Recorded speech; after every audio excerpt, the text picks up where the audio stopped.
A e ke pyet në herë veten se çka ndodh me taksat që ti ja pagun shtetit? Që tregoj. Me paratë publike në Kosovë është financu një ekspozitë skandaloze që minimizon krimet serbe ndaj shqiptarëve. Jo në Beograd, në Prishtinë. Në krye të kësaj ekspozite qëndron Shkelzen Gashi, ish këshilltar i Kurtit e njeri i afërt me VV-n. Ekspozita në fjalë bëhet halema skandaloze kur financohet nga Kuvendi i Kosovës e reklamohet nga kryekuvendarja Albina Xhaxhiu. S'mjafton me kaq.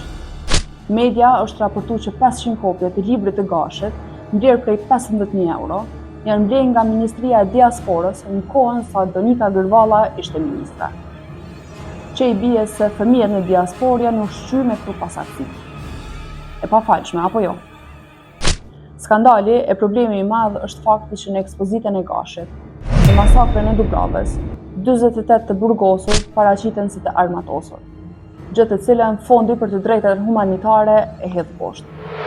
Pra, ajo që për shqiptarët është traumatike e dëmshme, po tentohet të justifikohet e të minimizohet nga vetë shqiptarët në forma tipike të propagandës serbe. Shkelzen Gashi, një nga ideologët e vetëvendosjes, që dikur kritikante keq menaxhimin e parave publike, sot po e bën të njëjtën. Vetë se ky përmes një ekspozite që përveç se nuk ka lënë testin akademik, përmban pasaktësi të frekshme që i të kalon edhe kuzhinat më të pesta serbe. Po jo, se nuk çuditemi më. Jemi mësuar që vetëvendosjet prodhon dymala që akuzojnë UÇK-n, donikat që dëshmojnë kundër UÇK-s, e shkelzenat që ushqejnë propagandën serbe. Nëse, Shkelzeni duhet me ia dhënë dorën e me ia pranu që është konsistent me qëndrimet e tij. Ashtu sikur edhe vetëvendosja. Shkoj kjo. Pse askush nuk po merr përgjegjësi? Ne jo që s'marrëm përgjegjësi, po edhe një deklaratë keqardhjeje me e marrëm. Pyetja nuk është më se çka ka shkruar.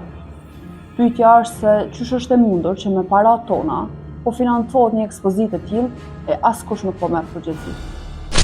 Kur Kuvendi i Kosovës e legjitimon një ekspozitë që përmban pasaktësi ndaj shqiptarëve, nuk është më veç gabim. Është përgjegjësi politike. E kjo përgjegjësi ka emër e adresë. Nuk mjafton arsyetimi e as ti keqardhje e vënuar. Minimumi moral është dorëheqje. Prandaj zonja Xhaxhiu, merre turpin e bashkë me shokët, mos u ashtoni dhimbjen familjarëve të viktimave duke u arsyetuar me veç një kërkimfalje. Se kërkimfalja antarëve të VV-s është bo skenari i njohur e i përsëritur. Populli nuk bie më prej e këtyre bloshkullave.